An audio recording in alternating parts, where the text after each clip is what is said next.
Welcome everyone. Happy New Year. We haven't seen each other probably since then.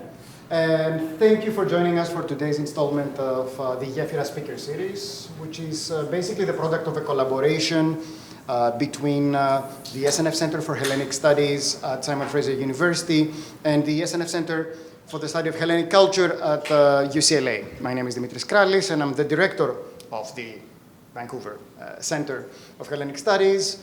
My main responsibility is basically to be short in the introduction today, and maybe playing a role in moderating a conversation afterwards, though usually that happens organically. So before we proceed, let me just note that this event is taking place at Simon Fraser University's Vancouver campus on the unceded traditional territories of the Squamish, Tsleil-Waututh, and Musqueam nations.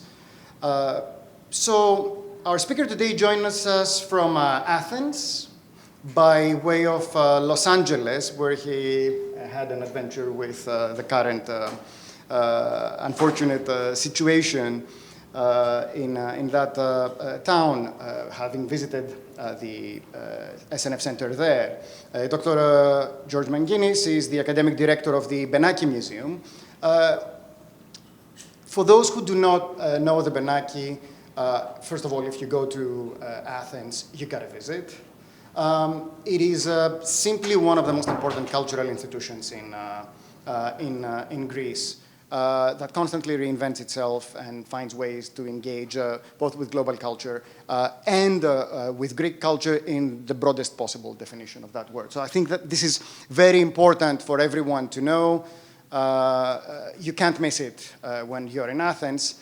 And small secret or not so secret, once you're done with your visit, if it's a hot day, you just go up to this restaurant veranda. It's an amazing place to relax. So please note that, right? So Dr. Manginis has taught and researched Cypriot prehistory, Islamic art and architecture, as well as Sinai studies, Chinese ceramics, European decorative art, and the Greek, Armenian, and Armenian diasporas. A wide range of topics, to be sure, but I guess that comes with the bailiwick of working in an institution like yours. Today, however, he brings us something a little different, presenting our talk for tonight, Pretty in Pink, in a way, a form of cultural history of a painting of Queen Olga. Without further ado, join us.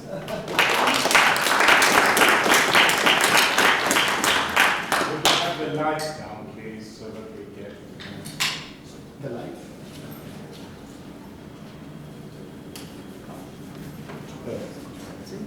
Good. Now, is this working? Can you hear me? Yes. Good, fantastic, thank you. So, good evening, and thank you very much for joining me tonight on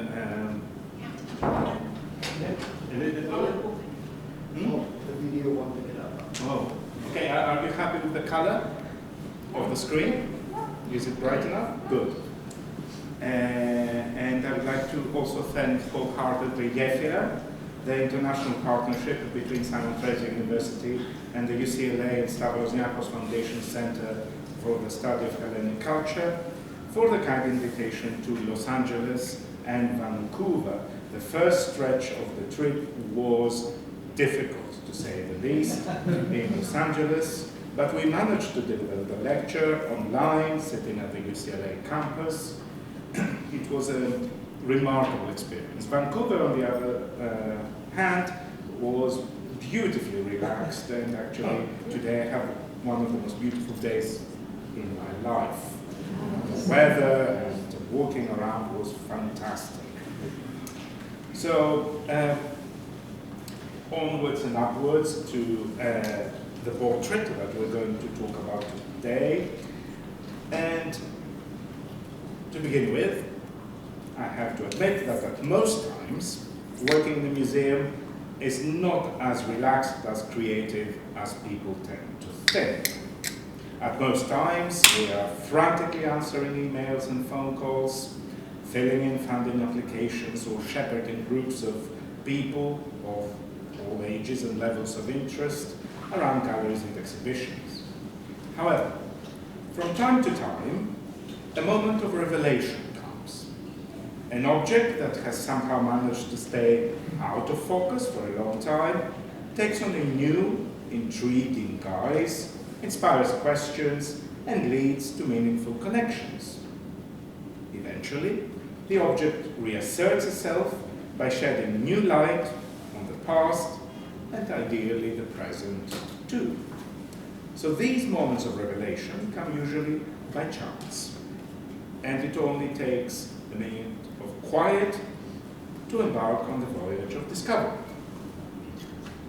No, we have to put something here.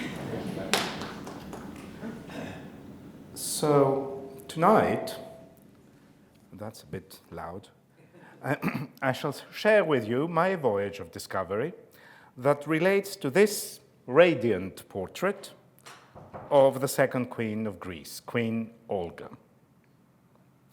Since the year 2000, the portrait hangs at the Benaki Museum of Greek Culture, which is the flagship annex in central Athens of the Benaki. For those of you who do not know the Benaki well, there are 7 Benaki museums around Athens, and there is even an annex outside Athens. But this one sits at the classic Benaki. And it is allocated its very own wall space on the 3rd floor. Last March, we opened the refurbishment of the 3rd floor, but Olga sits on the same wall. Now, for years, sweet Queen Olga went unnoticed. A royal portrait by an unknown, possibly non-Greek painter of an uncertain date around the late 1860s or the 1870s, judging by the age of the sitter. As such, in 2021, the portrait was included in the seminal exhibition, 1821 Before and After, which celebrated the bicentenary of the Greek War of Independence, and it was listed in the catalogue. However, a change of placement is very often a blessing, and the 8-month stay of the portrait on a different wall allowed closer inspection and set me on this very special journey. Now, during the guided tours around the exhibition, my colleagues and I gave a lot of tours because it was the Greek bicentenary and people were particularly interested. A lot of people remarked on the resemblance of beautiful Queen Olga to the iconic incarnation of Elizabeth, Empress of Austria and Queen of Hungary, best known as Sissi, by the German actress Romy Schneider. Now, the exposed neckline, the upper arms also visible to the eye, the artfully woven hair, the profusion of pearls, and the physical beauty of both depictions of female royalty are indeed strikingly similar. But even historic depictions of Sissi, like this 1858 portrait by Johann Nepomuk Mayer, and this 1869 portrait by Franz Russ the Younger, reveal that the aforementioned characteristics were not just typical of Romy Schneider or Sissi, but of the ways in which a young female royal, an empress, a queen, was immortalized on canvas during the 3rd quarter of the 19th century.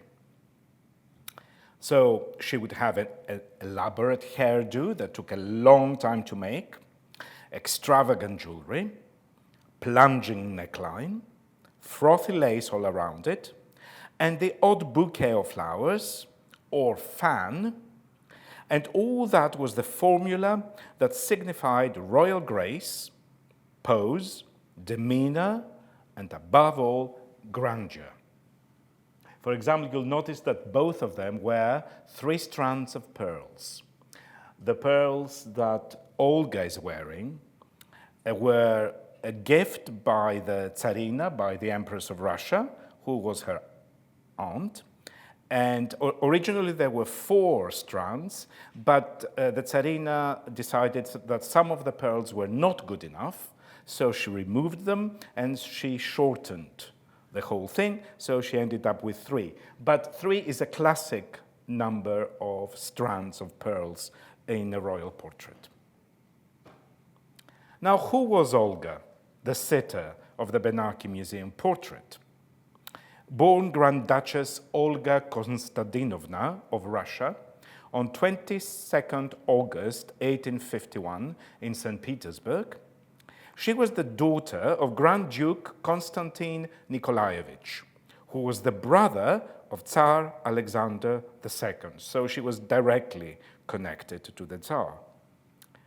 Constantine, her father, was an enlightened reformist, by Romanov standards, of course, and he supported the emancipation of the serfs and other reforms in the mid-19th century. Olga's mother was a German princess, Alexandra of Saxe-Oldenburg. As a teenager, Olga had lived with her family in St. Petersburg, in their summer house in Crimea, but also in Poland, while her father was posted there as regent between 1862 and 1863. At the age of 16, and this is, it's her at the age of 16, she was married to 22-year-old George, the newly enthroned king of the Greeks. George was Danish, born Prince William of Schleswig, Holstein, Sonderburg, Glücksburg in 1845. The Greek dynasty is best known as the Glücksburg dynasty. Now, the wedding took place in St. Petersburg and was a very important step in legitimizing the hold of the Glücksburg dynasty on the Greek throne. A bit of history to explain this. The reign of Greece's first king, Otto of Wittelsbach, a Bavarian, and of his queen, Amalia of Oldenburg, had been marred by both the teething problems of a very young state. Greece was just coming out of a long period of Ottoman rule, and by Otto's very authoritarian style. It definitely didn't help that the country, with a predominantly Orthodox Christian population, was governed by a Roman Catholic king and a Protestant queen. Otto had been forced to abdicate in 1862, and the next year, the 18-year-old George, another Protestant, was crowned king of the Greeks. Now, the role that Olga had to play, aged 16, was twofold. On the one hand, she had to produce a brood of healthy children to ensure succession and also good intermarriages to European royal houses. She performed this task with admirable speed and efficiency. I mean, King Charles III is her great-grandson. So she really expanded the Greek dynasty through intermarriage. On the other hand, she was Orthodox, a Russian Orthodox, which is the same brand of Christianity as the Greek Orthodox, and her children were baptized into the Greek Orthodox Church, thus consolidating the new dynasty's emotional and cultural bond with the Greek people. Now, beyond her breeding and religious duties, Olga was a consummate philanthropist, and she worked with devotion for the foundation and betterment of hospitals, prisons, almshouses, and schools. Her biography, by her learned personal secretary, Iulia or Julia Carolou, published in 1934, is an exhaustive and exhausting litany of praise for benefactions towards institutions and individuals. Her most lasting legacy is the Evangelismos Hospital, which is still going strong at the very site Queen Olga chose for it, on the foot of Lycabettus Hill. She also gained notoriety for commissioning from her secretary, Julia Karolou, a transcription of the New Testament into the modern Greek language, the Dimotiki. Now, this transcription enraged nationalistic and conservative elements of the Greek political and academic scenes. The Queen's Russian origin made her suspect of pan-Slavic leanings at a time when Greece was setting on a course of collision with Bulgaria, a Slavic power, over Macedonia. The riots that erupted in November 1901 were connected directly with another transcription of the New Testament, made by a man, Alexandros Palis, and published in the Acropolis newspaper. But somehow, Olga's and Julia's effort was drawn into the fray. The riots are still known as Evangelika, the Gospel riots. Eventually, both transcriptions were pulled out of circulation. Now, Olga's personal fate was just as adventurous, and her Romanov upbringing, as well as her natural resilience, helped the Queen cope with the vicissitudes that befell her during the last 13 years of her life. On 18 March 1913, at an optimistic moment for Greece, as it was expanding its territory north into Macedonia and Epirus, King George was murdered in Thessaloniki by a dissident, and their firstborn son, Constantine, ascended the throne. After a period of mourning, Olga traveled to Russia, as she often did in the summertime, to meet with her family, and also on the way she did some medical tests in Switzerland, and she was stranded in Russia due to the outbreak of the Great War in 1914. Political trouble in Greece, which resulted in the national schism of 1917 between the royalists who gathered around her son, Constantine, and the party of Eleftherios Venizelos, as well as the October Revolution in Russia in the same year, troubled the aging queen, who was one of the few Romanovs, however, to survive the Bolshevik persecutions for 2 whole years. It's extraordinary that she had, again, the resilience to survive the revolution. She returned to Athens in 1920 for the funeral of her grandson, King Alexander, who had replaced Constantine on the throne and was sadly the one bitten by a monkey in the palace zoo. So that time, Constantine and the rest of the royal family were in exile, and the government had could only tolerate Alexander on the throne, and sadly he died. So after Prime Minister Venizelos, Constantine's nemesis, lost the elections in November 1920, Olga was asked to act as regent until Constantine could return to the throne. His reign did not last again very long, and after the Asia Minor catastrophe of September 1922, Olga followed her abdicated son to exile in Europe. She died on 19 June 1926 and was buried in Florence. Her remains were reinterred at the royal estate in Tatori in 1936, and this is where they still are. Now, this was in a nutshell the story of Queen Olga's life, from her early time in St. Petersburg to her happy days as Queen Consort to King George, and to the bitter years of exile connected to her son's tumultuous reign. The radiant portrait at the Benaki Museum is redolent of the idyllic atmosphere of her early life, rather than the troubled events that would follow. The quality of painting and the extravagance of the framing make it doubtful that the creator would not have signed it. This is quite obviously a royal portrait.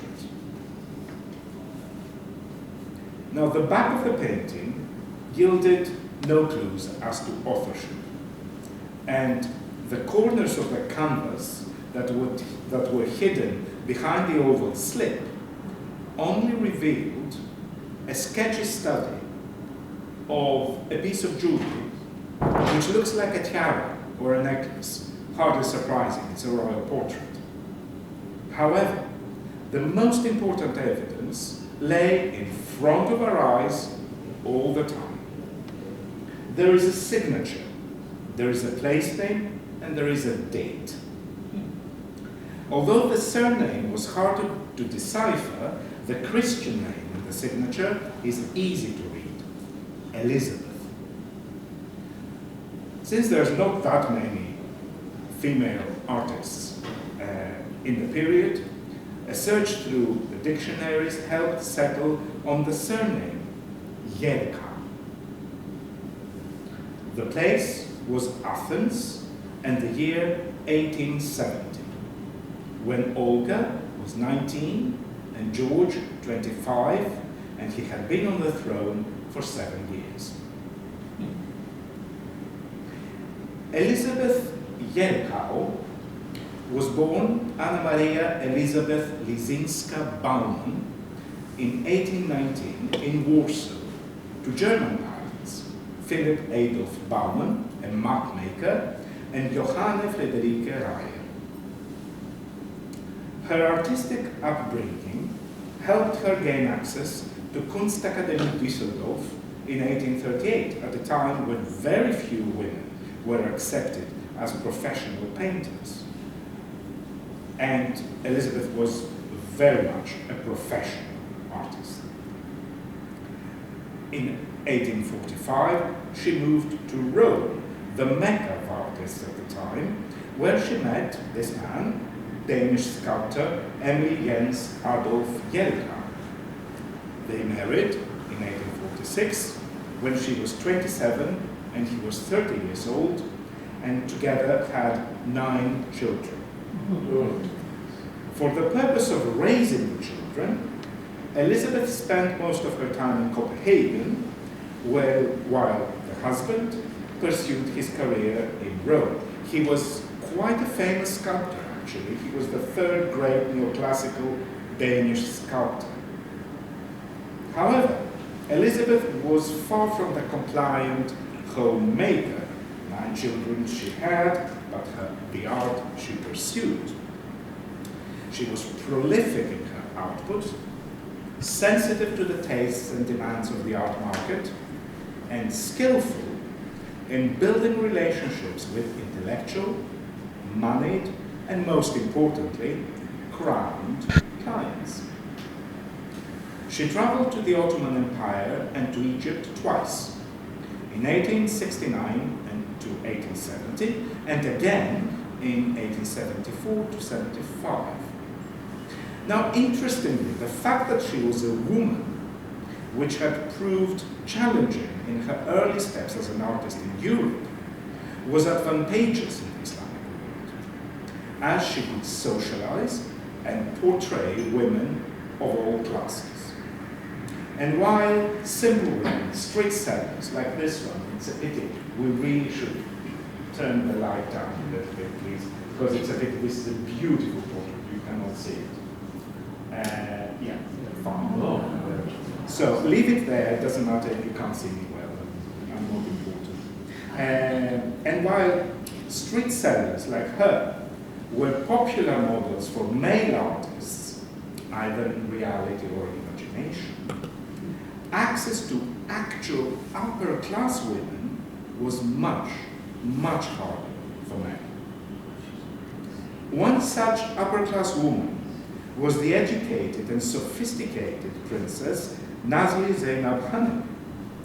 She was the granddaughter of Ibrahim Pasha of Egypt, the same Ibrahim who almost devastated the Greek revolutionaries in the 1820s.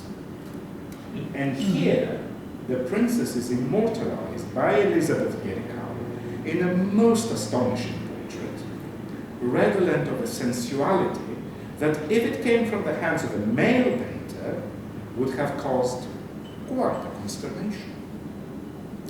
Elizabeth's eroticized gaze upon her Oriental subjects has invited scholarly scrutiny in recent years, and there's a few articles. But a lot remains to be discussed about her other work, and her portraits of Olga, and as we'll see of the royal family of Greece in general, is one of these topics. Elizabeth, as I mentioned already, was very good at building long-lasting connections with European royals. And Louise of Hesse-Kassel, the Queen of Denmark and mother of King George of the Greeks, was one of these royals.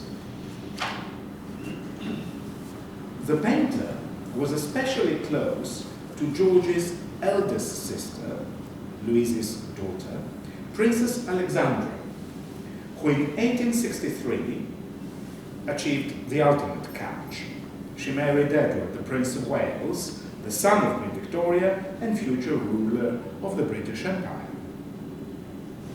Alexandra introduced Elizabeth to the British royal family, therefore securing an audience with the Queen and several commissions. But she also introduced her to the royal family of Greece. Now, the similarity in pose and demeanor between the portrait of Alexandra on the right and Olga on the left does not only betray the formulaic nature of royal portraiture, as we discussed earlier, but also the very clever hand of an artist who economically deploys the same means to render her sitters both attractive and regal. Now, after this breakthrough in the authorship of the Benaki Museum portrait, time had come for the rare and pleasurable moment in the life of a museum when a label is changed and indeed enriched. This was now a work by a known painter, Elizabeth Yerikaw-Baumann, who lived between 1819 and 1821, and it was painted in Athens in 1870.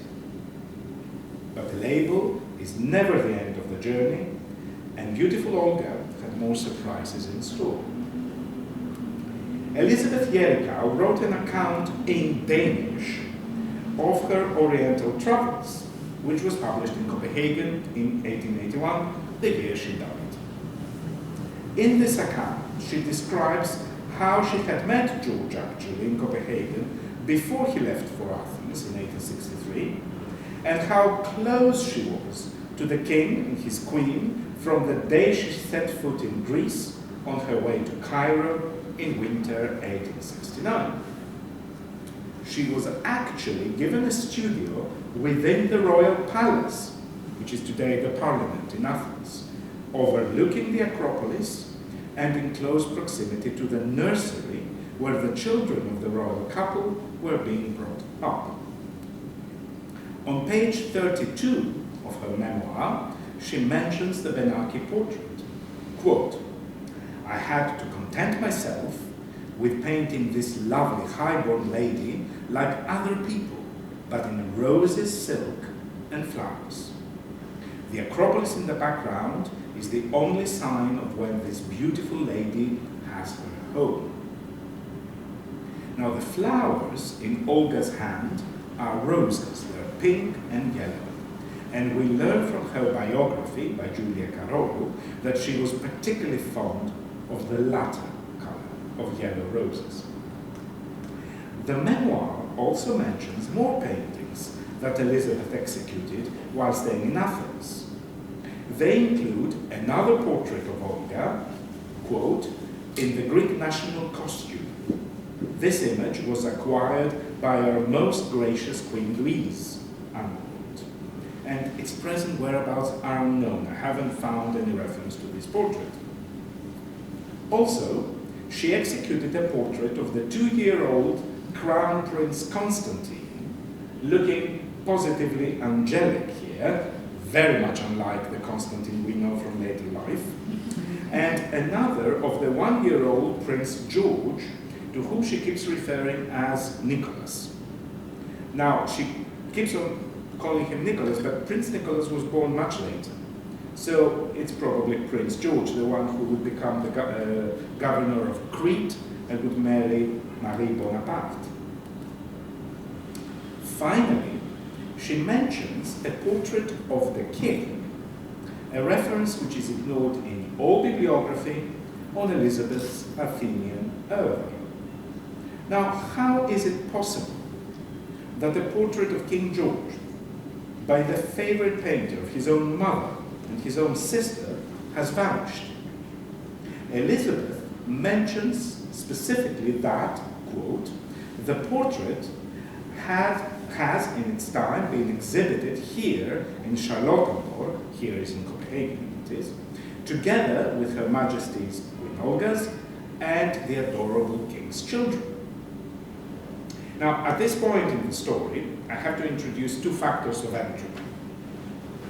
The first factor is the long and unexpected absence of Olga from Greece between 1914 and 1920, a period during which politics were embittered, and also her exile between 1922 and her death in 1926. Now, during these more or less chaotic years, a lot of items belonging to the royals could have gone missing. That's in Athens. Now, the second factor of entropy is the 1884 fire which destroyed the Christiansborg castle in Copenhagen, the only other place outside the royal palace in central Athens and the Tatoi royal estate outside Athens where such portraits could have been stored. So things may have been lost. However, I have a suggestion to make for the first time tonight to all of you. At the State Museum of Art in Denmark, there is an oil sketch by Elizabeth of a young man executed on a rectangular piece of canvas onto which an oval is inscribed. The museum catalogue identifies the sitter as the artist's eldest son, Thorald, because there are 3 letters inscribed on the canvas, THO. However, there's no other evidence for such an identification. And I would like to propose that the similarity between the young man on the sketch and other depictions of King George from the 1860s is really striking. It's the same turn of the head, the same parting of the hair, the shape of the face, and the pursing of the lips. Now, given the restless nature of George's sittings, Elizabeth keeps on saying that he wouldn't stand still to be painted. It is possible that she did several quick sketches like this, and I think that this one is one of the sketches, and we can place it across the finished oval portrait of Queen Olga. But the 2 young royals were not the only good-looking couple that Elizabeth painted in Greece. She also created a pair of paintings of larger size, not on commission, but for subsequent sale. A girl and a boy in traditional costume, standing in front of ancient landmarks, as formulaic as you can be. Postcards, basically, from Athens, destined for the Orientalist enthusiast. On this instance, Elizabeth recounts in her memoir a fascinating story which offsets somehow the glossy narrative from Athens, which is full of anecdotes about the humility of the royal couple, about the nobility of the court, and everybody's really nice.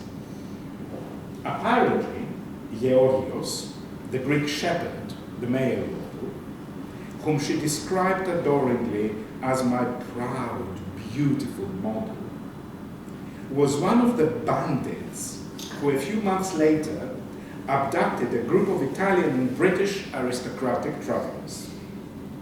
This affair ended tragically for both the abductees and the abducted, and brought a lot of negative publicity upon the country. Now, for those familiar with modern Greek history, Georgios, the handsome Georgios, was one of the notorious brigands of Dilesi, and his ignominious and tarnished end on the scaffold marred the glorious memory of his male beauty, highlighting the challenges faced by Greece in its effort to conform to European standards of legality in the 1870s. In 1871, a portrait of Queen Olga, probably the Benaki Museum portrait, as no mention is made to Greek traditional costume, which the other portrait had, is exhibited in London, and a glowing review in the Art Journal ascribes to it, quote, the utmost delicacy of treatment and brilliancy of colour, unquote. And after this date, the portrait vanishes from records. The next mention we find to a painting by Elizabeth Yerikau of Olga in pink is in recent studies on the artist and on the website of the Danish State Museum of Art. However, the portrait illustrated in these studies and at the website is a completely different portrait. It's this one. And the website states, quote, the painting was possibly made for the artist's great supporters, Queen Louise and her husband, King Christian IX, and may have been hung in the royal couple's apartment at Christiansborg Castle. The frayed edge of the painting suggests that it may have been cut out of the original frame, and this may have happened in connection with the castle fire of 1884, unquote. Of course, it would be perfectly feasible for the artist to execute two similar portraits of the same queen, but this painting, and the painting which is shown in all contemporary works on Elizabeth Yerikau, has nothing to do in quality with the signed work in Athens. And actually, it is not signed Elizabeth Yerikau at all. It is signed Prosalendi and dated 1868. There's a lot of farsightedness happening here. You know, curators don't even look at what they've got in front of them. So it is a work by the Corfield painter Spiridon Prosalendis, who had already executed portraits of the royal couple before, and was working in a much more dull and stiff style of prosopography.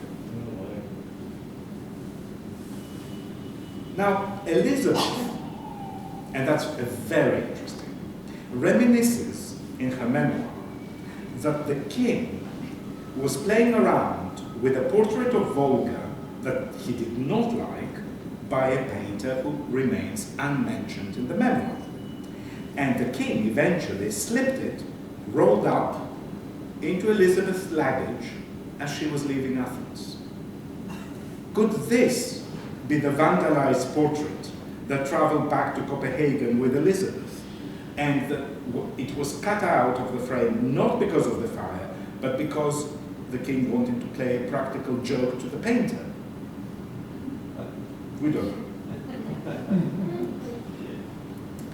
However, what the three portraits of the young, this is the reference to what happened to the king's joke. Now, what the three portraits of the young Queen Olga that we have seen so far have in common, and I refer to the hand-tinted photograph of her, age 16, the portrait by Prosalendis from 2 years later, and the portrait by Yerikau, what they have in common is the pink dress. Olga obviously favored the color, it suited her romantic nature, and showed off her fair complexion. Now, as we draw to the end of this lecture, it is high time that we talked about the way in which the painting arrived at the Benaki, Providence. The donor was Mary Carol, née Stefani, a lady of good birth who was a friend and supporter of the museum. Mary was laid in waiting to another queen of the Greeks, Frederica of Hanover, queen consort of King Paul, the second son of Constantine, who reigned between 1947 and 1964. We see all three here. Frederica is leading the Kalamatianos, Paul is holding her up, and Mary Karolou is following. Now, Frederica was and remains a much more controversial figure than Olga. I shall not expand further on her life, which would really need a comedic genius to do it justice. And when I was in Los Angeles, I suggested the late John Rivers.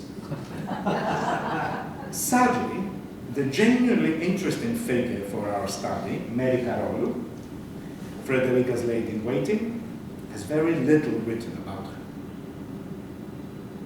As I was preparing for this lecture, my colleagues Xenia Politou and Aliki Tsirgeliou, curators of the Modern Greek Culture Collection and the Photographic Archives respectively, came up with a set of photographs from around 1927, taken by the celebrated female photographer Eli Sugutzoglou Seraidani, better known as Nellis, the most famous 20th century Greek photographer.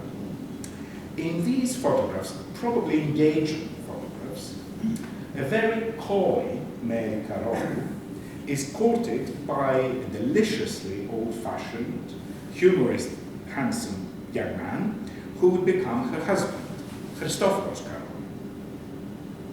He is dressed in an officer's uniform, while she wears a 19th century dress, already an antique when she wears it, which is amazingly, it's still in the collection of the Benaki, and was included in the 1821 before and after exhibition as well.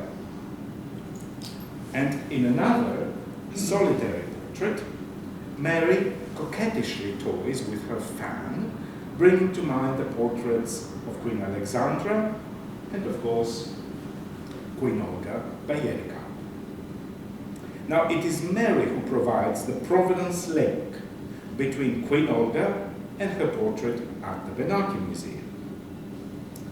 Mary was the daughter-in-law of Julia Karolou, whom we have already encountered as the Queen's personal secretary and biographer.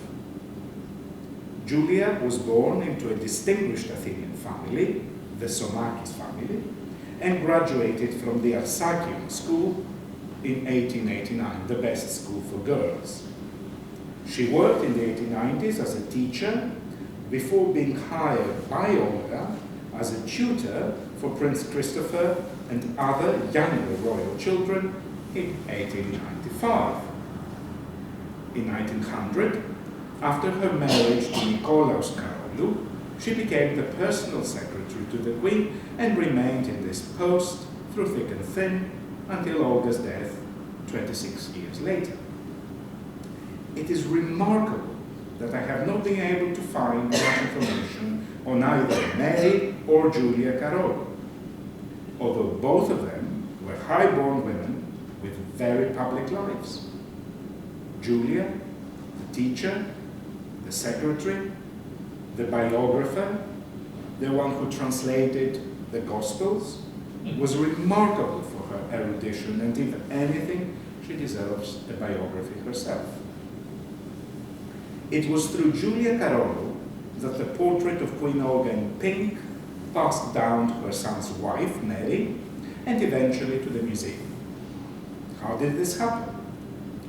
In 1924, and while Olga, after Constantine's death, had settled in Rome with one of her sons, Julia was entrusted with getting out of Greece in utmost secrecy a simple wooden box. It contained several items of magnificent jewelry, what we could term today the Greek crown jewels, which had been catalogued and photographed by the archaeologist Georgios Ikonou. This box was labeled 117 and was accompanied by a secret policeman named Briganti. It traveled with additional help from Julia's husband, Nikolaos. On 30 November 1924, the Queen telegraphed to Julia from Rome 3 words in English. Briganti safely arrived. So the portrait was presented as a sign of gratitude for this delicate mission of smuggling.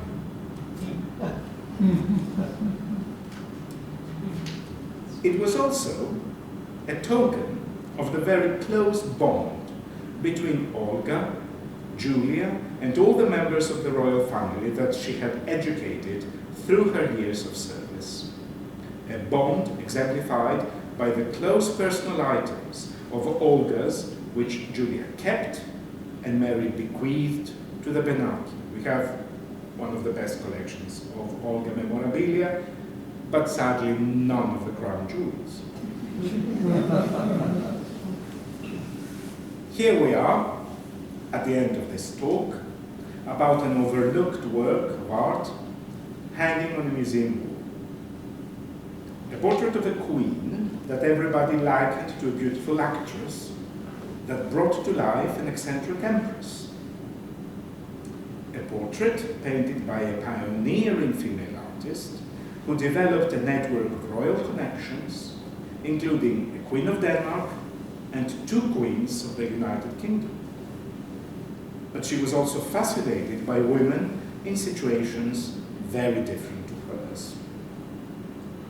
A portrait passed on to the royal sitter's personal secretary, biographer, and friend, a female educator and scholar, who in her turn bestowed it upon her daughter-in-law, immortalized in the bloom of her youth by Greece's preeminent woman photographer, and serving herself another queen who tried to fit in changing times and failed. Now, you probably noticed that in this voyage of discovery, members of my sex have played marginal roles as husbands, basically, and enablers for an array of exceptional women. Now, how many times in the career of an art historian is it possible to tell the biography of an object, let alone a 19th century object with royal provenance, only through women? The lives of some of these women are well documented. Elizabeth, Olga, Sissi, we know a lot of them.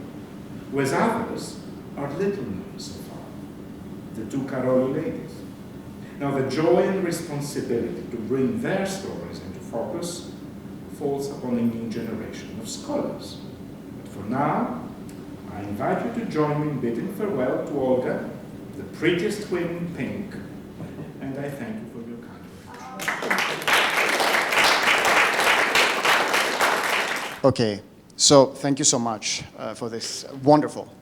And before I start walking around and sharing the mic, I'll use moderator's privilege and ask what to me, after, especially your end, is an obvious question. Are there similar cases of circles of women, in this case women of power and position, that are constructed as female circles, who in a way have an opportunity to shape their own image, and we kind of forget about it? Sort of, do we see something like that in other royal houses? I believe that we definitely see that. We see that, for example, Louise, the Queen of Denmark, has a circle, and with her daughter, they have their preferred artists. Some of them are female. Elizabeth is no exception, you know. And they write portraits. They write poems. Sorry, they paint portraits. So they create kind of. I would say there is a movement, not exactly for emancipation, but for bringing out the best in women at the time. It's kind of something in the Queen's mind. And Olga is very particular in doing things for women in Greece. And not only royal women or her own circle of ladies in waiting, etc. And Sharon Gerstel in Los Angeles asked me about it because Olga apparently was very active in promoting weaving and embroidery as something for women in prisons to do. She wanted women in prisons to be active, making things that befitted the female dispositions, female things. And then she also imported and either offered or gave at a huge discount a lot of sewing machines to everyday Greek ladies, women, mostly young women.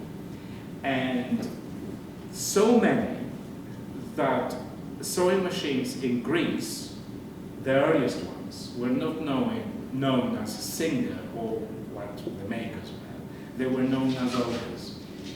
Oh. So, you know, women said, oh, I have an Olga from my mother, because it was the queen that gave them. So there were circles of upper class, educated, talented, privileged women, but also these women were very active in helping and making and giving a contributive role to less privileged women.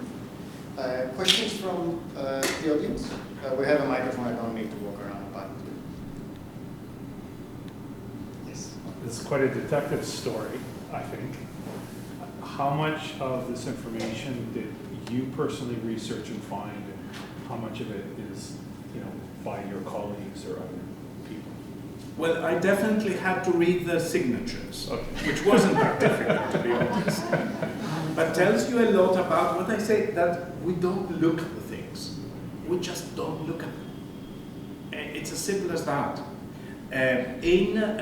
The portrait was eventually handed to us by the sister of Mary Carol, Penelope Blanca.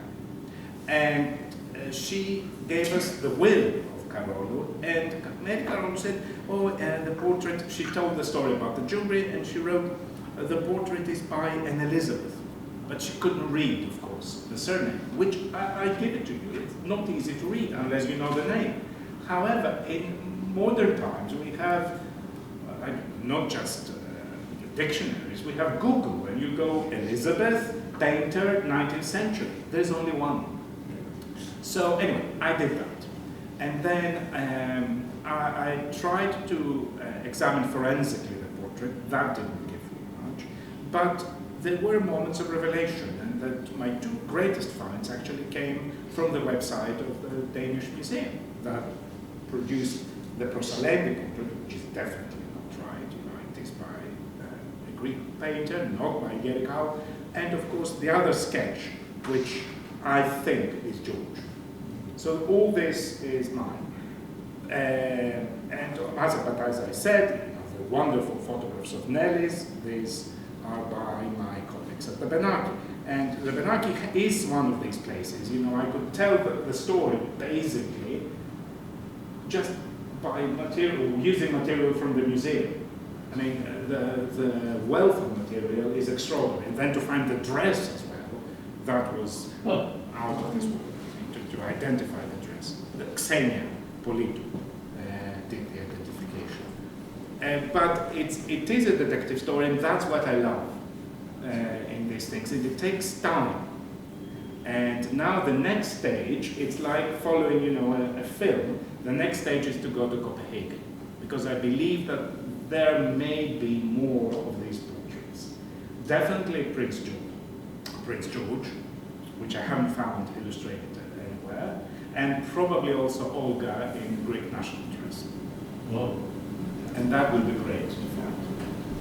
There's another. Yes.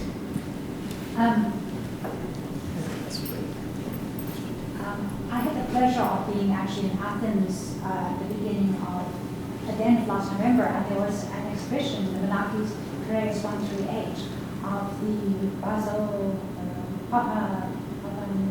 Papadoniou, yes, the Papadoniou Papadoniou Foundation, yeah. And there they had Olga's court dress and a few things. And I was fascinated by the court dress because it's such a curious, was a creation of a mixture of folklore dress and European dress and Greek symbols, the Greek key. Is this something you can speak more about, or the choices of this painting that shows dressed in contemporary European dress? Like, expand on that. This is a very interesting question. Now, first of all, there was never Greek national dress. I mean, there was never. I mean, generally speaking, national dresses are 19th century inventions. They're local dresses, not just in Greece, anywhere. I mean, the Scottish kilt is a 19th century invention. So, the first queen to try to make a Greek national dress was the first queen, Amalia of Olga. And she was the one who developed the dress that we see in every Greek community parade around the world. And also during the carnival, the girls wear it in Greece, which is a pink or pale blue skirt, a Biedermeier skirt, and a sort of flouncy shirt on top, a short vest with short sleeves in red velvet, and a face. This is a rehash of the Hydra dress, the dress of the islands near Athens, of the Salonikos Islands, which was happened in the 1840s. And the second queen, Olga, developed her own dress based on the local dress of women around Attica. And this doesn't have a short vest, has a sort of longer coat going down with a long dress underneath and a train. Of course, women in Attica didn't have trains, they had to, they had a tougher life. They wouldn't have a 4-meter train, but of course a court dress had a 4-meter train. And Olga's version of the dress included also a scarf. And it was very strictly regulated. Members of the royal family, I mean, it was always in beige with a lot of gold embroidery. Members of the royal family had a red velvet border on the coat, so you could tell which were the princesses or the queen herself. And each noble family, which was member of the court, had their own dress, her own color of velvet. So some were pistachio green, some were pale blue, etc., etc. Now this dress never caught on, funny enough. You will never see girls in parades dressed in the Olga traditional dress. Because it was much harder to make, it was more elaborate, much more tailored and lavish. However, there are quite a lot of original dress because Olga was queen for a long time. So she had quite a few ladies in waiting and members of the court that made their own versions. At the Benaki, we have a few of those, and of course the Papandreou Foundation has a few.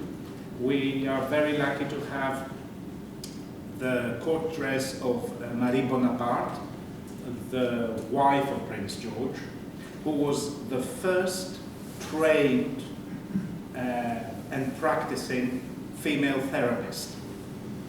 I mean, she was trained by Sigmund Freud, and she was a psychoanalyst. Another extraordinary woman. Okay, she was a French princess, she was of the Bonaparte family, but she married a Greek prince and had a great life after. So the Greek court dresses are a very interesting story. And another question from the audience? Harry? Now, you left a tantalizing story thread. What happened to the crown jewels? Ah, yes. I had the same question in Los Angeles. Now,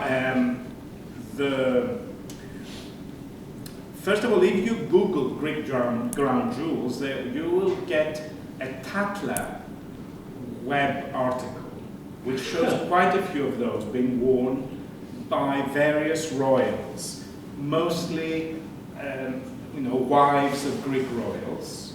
And there's a suite of rubies. There is a wonderful sapphire. There is a lot of diamonds. Olga had a lot of diamonds, especially brooches.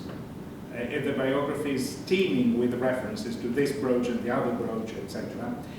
All of these now are in the collection of Anna Maria, the Queen consort of the last king of Greece, Constantine, the one who died recently. I mean, Greece doesn't have a king; it's a republic. And but there is a royal family, the Glücksburg family, and Anna Maria has most of those. The most magnificent of all is the suite, the parure, as it's called, with the cabochon emeralds, the round emeralds. I mean, they're like this. But this was not in box 117 because it had already been offered to one of the brides, one of the spouses. So that was not in the box, but it was brought back into the Greek crown jewels after the war. There is a lot of them. It would be fantastic if we could find the album of Georgios Ikonou, because he had them professionally photographed and catalogued. And Julia Karolou says that in the biography. It would be a fantastic thing to have them all. The family may have it still. So it's a good story, I mean, follow it. Can I ask a far-fetched question on the handsome bandit? Yeah, So the picture is in front of the Parthenon state, right? Had the Moschophoros been found at that time? It's a famous statue, yes. Ancient Greek statue of someone holding the calf. I don't remember if the Acropolis excavations had happened. I think it wasn't yet found. There was, however, there were other Moschophoros. I'll have to check. That's a very good question. Whether she's playing with some sort of notion of folk and ancient and... Good question. If it had been found, she's definitely playing. Yeah. Because she's very conscious in her ancient references. Yeah. And also the girl is like one of the water carriers in the Panathenaic frieze. Yes. Definitely, that's what she does. But you can see that. And to be perfectly honest, I'm not sure whether George died on the scaffold or was just killed. And we know he died. She mentions that he died on the scaffold, but I will have to double check. There is a book on the Viglisi murders. It's an incredible affair. And it's amazing that someone who was painted so much alive, a few months later, I mean, she painted him in December or January, and by April he's dead. They said, I mean, just in 4 months he's dead. And it's very touching, because he's not a royal, he's just a shepherd. And there you have his portrait and you have his death. He becomes a member of, a part of history. Final question? Yes, Sophie. It's not a question, but I'm just really intrigued by the trail of the jewelry. It is amazing. It's just totally, because Prince Philip's mother had a trove of jewelry that she got from her husband, who was a prince. And then she used that jewelry to support during the war and sell off. And then that part of jewelry also became part of Queen Elizabeth's wedding ring, the diamond. So I'm really intrigued as to where did her jewelry come from now? Was it a gift from the king that gave to his brother and it got passed on to the princess, his sister? It is true that most of the jewelry that exists in the Greek royal line is Olga's jewelry. Olga was a Romanov. Okay. Let's not forget that. She was a Romanov, and she was very well endowed. In the description in Karola's book of her wedding in St. Petersburg, there are a few pages talking about the diamonds she was wearing. I mean, you saw the print, but the print is it's not very detailed.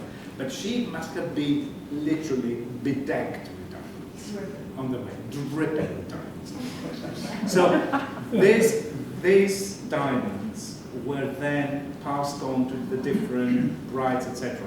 It's quite possible because Alice was the mother of Prince Philip. She would have been given things back because she passed them to the various brides. Well, yes. Maybe you mentioned this, but the biography of Olga, was that published? Yeah, in 34. And it's in Kathareusa.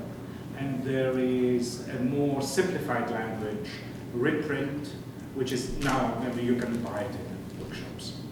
Royalists love it. There's still a lot of royalists. I mean, just as a comment, I'm struck at the depth and breadth of the research and even of the resources in terms of literary material, objects, and paintings and artifacts. In the library, I'm a filmmaker and a professor. You know, as we're in the digital age, here, if you can find it, then it reveals many stories. But with things that cannot be seen, one has to listen. Anyway, thank you very much. You mentioned you were at UCLA. Yes. I'm wondering where else you're touring this lecture. No, nowhere else. That's it. I've done a very brief video earlier on, and I don't have all the information I gave you, which is online at the Benaki website. At some point, after I go to Copenhagen, I have to write it as well. And this is always, it's very funny, because it's always this play between the scholarship of the article, the public presentation, which is very good because actually you get all sorts of ideas from your audience, and logical questions, very good questions, and of course the very little time you have to do actual research, which of course I started with. That was the first thing I said. I usually don't have time to do research. Yeah. So now I have to go to Copenhagen, but I'm not going to take it elsewhere. That's the last stop. So. Just for the audience, but it connects. We were walking yesterday and talking, and Yorgos mentioned work he had done with a certain type of furniture exhibited in a museum in Greece. And back early in the 2000s, he had posted a comment on that on Facebook, and immediately out of the woodwork, a whole legion of royalist aficionados come up to scold him for his interpretation of the furniture that was held by the Queen. And here I even worry, should we post your video of the lecture on our social media, or will we have a legion of royalists? Very good video for Olga. Yes. It's not as good for Federica. Yes. But they have to deal with the history. I mean, I didn't say anything on Federica. I just said that, her story has to be told by John Rivers. I really would like to thank our speaker, Yorgos Manginis, for a delicious lecture. That was just fantastic. A lecture that really speaks to how you can excavate memory from multiple forms of media. And a lecture that, since I've suddenly discovered archives, also reminds us that, these kinds of excavations don't need to happen only at the elite level. Think of what you have from parents and grandfathers in your own possession. and how we sometimes treat it, oh, I need to do some spring cleaning. But how, before throwing, maybe excavate and read and reflect on, because these are the kinds of stories that are often lost. And we might not think of them as glamorous because we think, oh, where do I come from, whatever.